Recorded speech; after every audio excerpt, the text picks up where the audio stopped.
Welcome back to Animal Crossing New Horizons. I'm dear darling. I shall we see what's going on our lovely island of Fawnhollow today, where we'll be relaxing as per usual.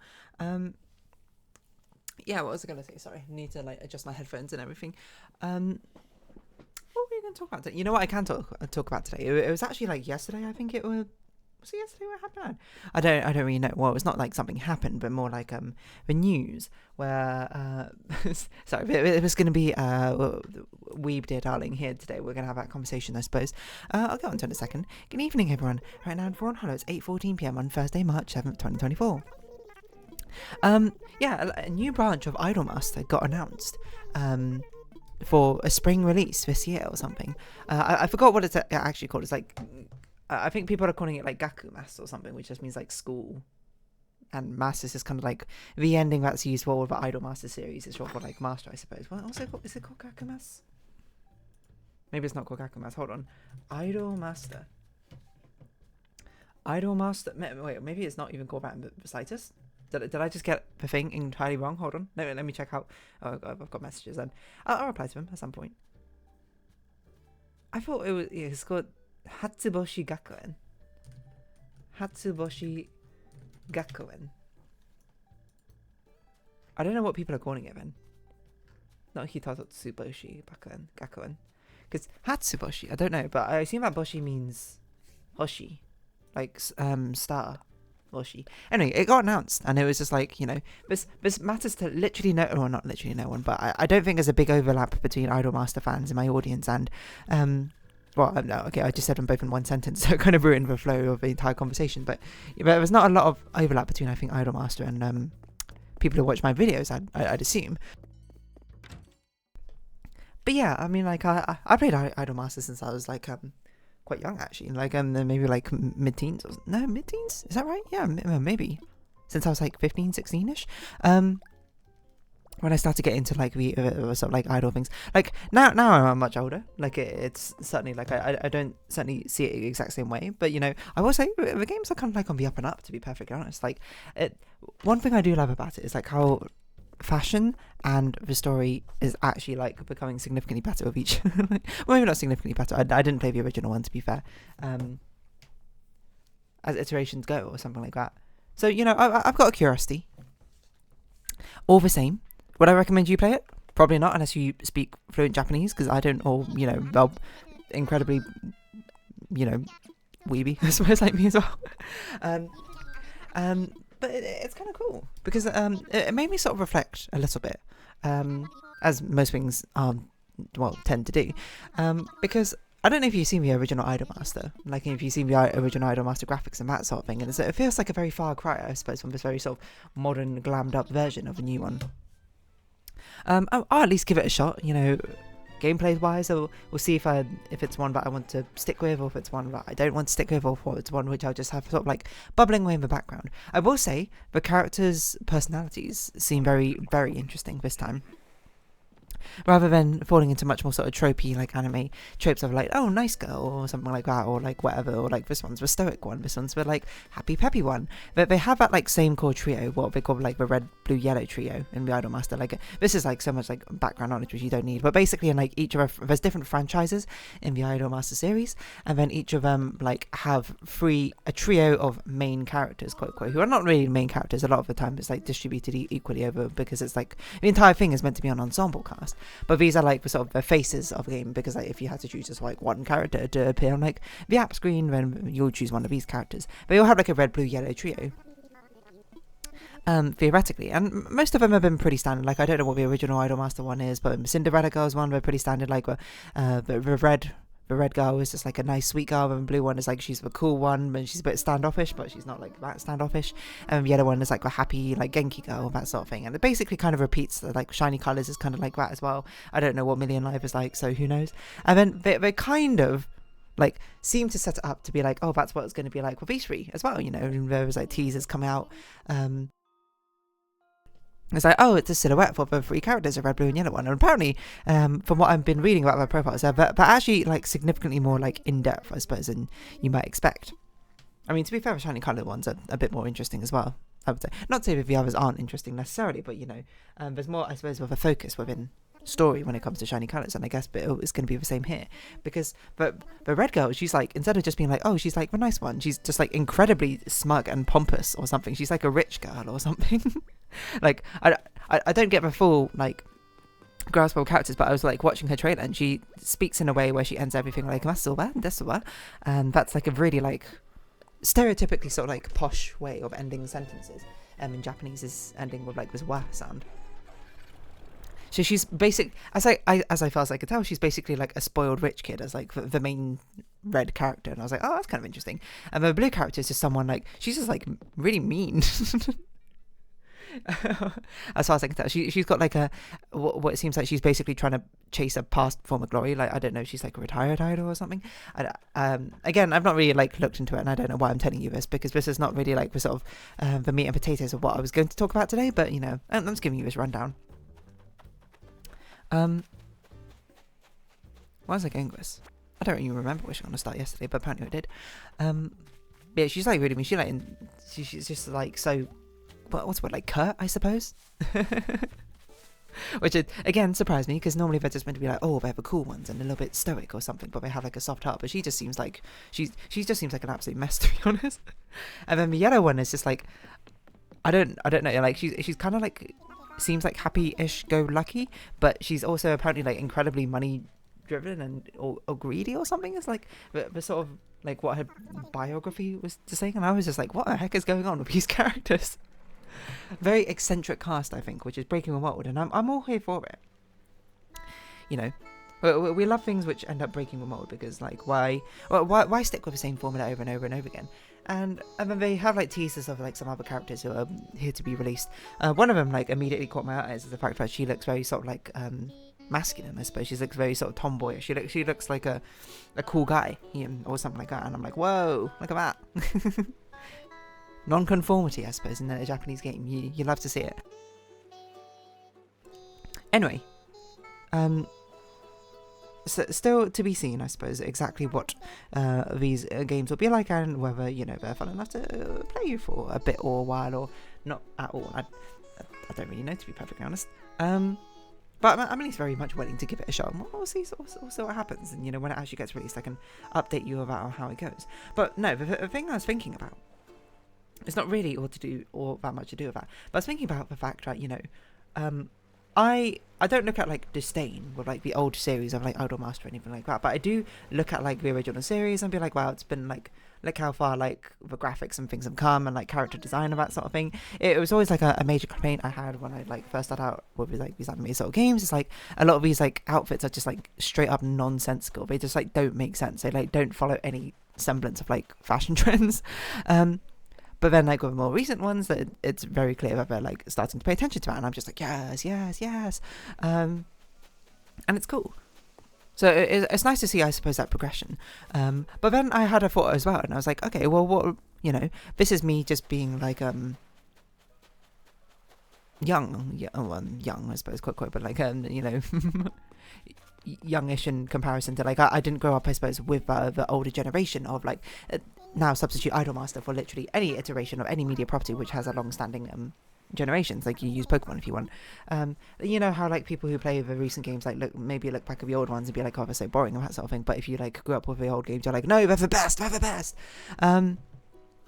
Basically, whatever generation you grew up in is the one that people tend to think is the best one, which is, you know, certainly there might be some objective statements you could say about that, but a lot of it ends up being quite subjective, etc. So it sort of got me thinking. I was like, I wonder what they'll think like 10 years in the future. They'll be looking back at this generation the same way I look back at like the original generation and I'll be like, whoa, look how far we've come with like graphic fidelity and like character design and something like that.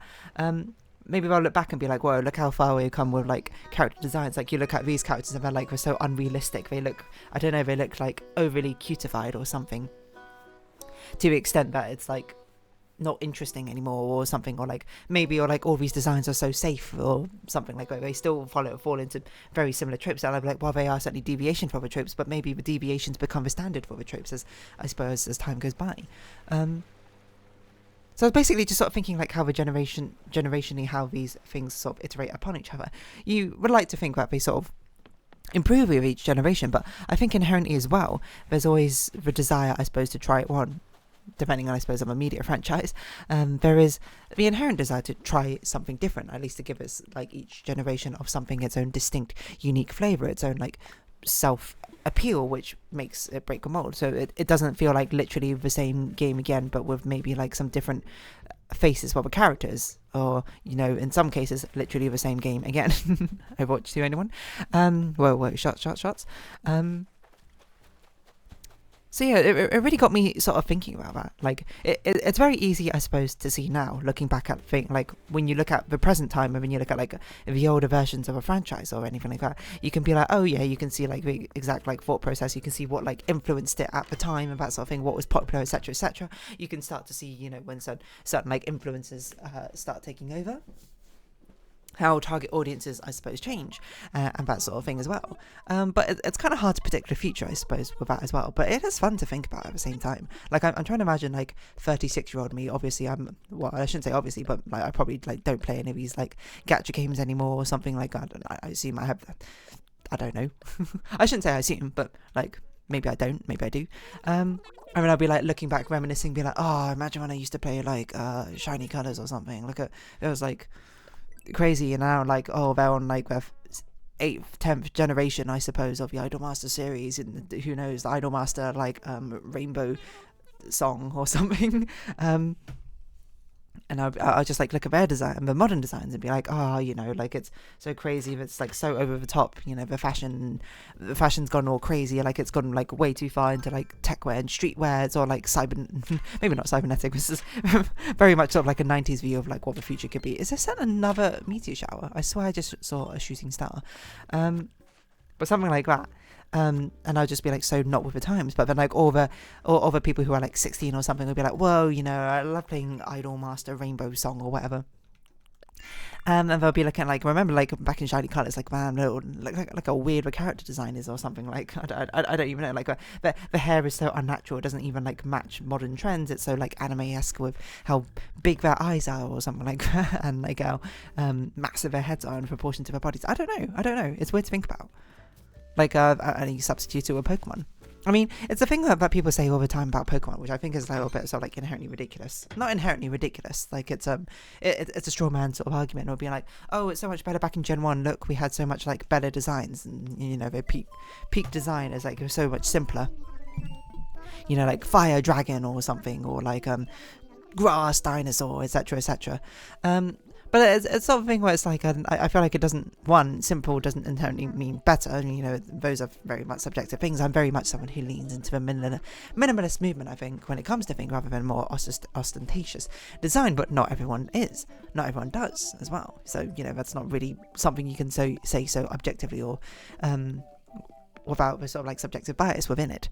What was I going with this? Immediately forgot where I was going with this. Yeah, without the sort of like bias inherent within it. I just sort of think like it's like, there's both simplistic and complex designs, I suppose, all over the place, and using Pokemon as an example. They always say like, oh, like I can't believe I made like an ice cream of Pokemon. How insane and ridiculous is that? I mean, you just like look at Generation 1 sometimes, and I was like, we have like a literal pile of goo on the ground as like muck and grime. That's like literally one of the evolution lines, and I'm like, they have like a bunch of eggs, I suppose, with execute. Like I feel like it's a straw man argument, because one, we should be like, awesome, they made an ice cream into a Pokemon, why not? There's so many like different things in the world to take inspiration from. Why not reach out to like weird, wacky, and wonderful and fantastic things? And we shouldn't also be hating on Generation 1 as well. Like, why bother hating on all these sort of things? You can have a favourite, is what I mean. But, like, I suppose to misrepresent, like, the character design as if it's, like, peak when they didn't make an ice cream of Pokemon, or peak when they did make an ice cream of Pokemon, it just sort of feels, like, disingenuous, and I suppose to me. If it feels like it's not actually... Well, I mean, if you have a preference, I suppose, and you're just like, I don't really like the ice cream Pokemon, that's fair enough. But I suppose to like one group all of them together within the same design metrics, rather than, actually having a grander overview, I suppose, of trends, kind of sort of like waters down the conversation you're having in the first place, I think it's natural that once you start making like into your thousands of Pokemon, like we certainly have right now, it's sort of like inevitable that like where designs have to start getting more out there. You're going to have to start sort of like crossing over many different sort of inspirations at the same time. But at the same time, there's a lot of different inspirations out there.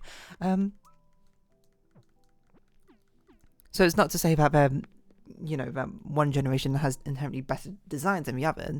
And, I mean, you can certainly try and like more objectively quantify that, but I think that's a little bit difficult because there's like a lot of variations in all the different designs. Like each generation has like 100 or something as Pokemon. Like it's a little bit hard to attach solid numbers to, because it's sort of like in an alternate world. You can very much imagine an alternate dimension where it's just like, oh, imagine like all the generations were released in the opposite order or something, like all the Pokemon at least in them were released in the opposite order. Then people these days would be like, I can't believe they just made like just like a pile of goo or something into a Pokemon, looking at Muck and Grime in generation 9 in timeline B. And like I remember when they had like peak design, like they kept it simple or something. Like I'm trying to think of a good example off the top of my head, but it's like I can't really think of many like modern Pokemon. Like, the Meowstic, what? It's just like a cat with like kind of psychic powers, and there's two of them. That's like really cool. That's like peak design or something like that. I guess what I'm trying to say here is like we're sort of like temporal bias. What kind of phrase is that? But I'm going to stick with it anyway. But sort of temporal bias, which is associated with these designs, is not something which is so. I'm not saying that people should be like, oh, you're a horrible person for not being able to take off your nostalgia goggles or whatever, and separate your own inherent memories, I suppose, with these images, I suppose, compared to like an objective, critical evaluation of it. Because that's like, why does anyone care about that sort of thing? Most people, there's an inherent agreement which most people understand, is that most people are not like objective critics. Most people are working from like a area of subjectivity, but I guess it's just kind of like rephrasing of it. When you eventually repeat it over and over and over again, it sort of just gets a little bit tiring to see, when it's just like, okay, can you just like not hot takes, I suppose, are Dear Darling today. It's not even about a hot take, I don't think. It's just like, I guess the root of what I'm trying to say here is like people have their own subjective opinions. That's 100% totally fine. And me sort of like picking out a small vocal minority, I suppose, of people who are just like inciting, to me, what from the outside looking in seems like a bit of like a over the top like pointless conflict in the first place. But really it should just be like, well, my favorite generation is generation 1, but I do like this design of this like generation 6 Pokemon. And then basically just sharing the love rather than spreading dissent. But again, isn't it like outrage is the emotion which invokes the most response? So unsurprisingly, that's kind of a one which ends up getting spread more often. Anyway, that's just kind of my thoughts. Bit of a tangent from what we just started out. Is just like talking about Idolmaster, I suppose. Anyway, I guess I'm going to round this episode off here. So if you have been watching, thank you very much. It's been Animal Crossing New Horizons. I've been Dear Darling. Likes, comments, subscription, shares, greatly appreciated. Socials, Discord down below. Hope you see each other again. But for now, it's out there. Well, so until next time. Bye bye for now.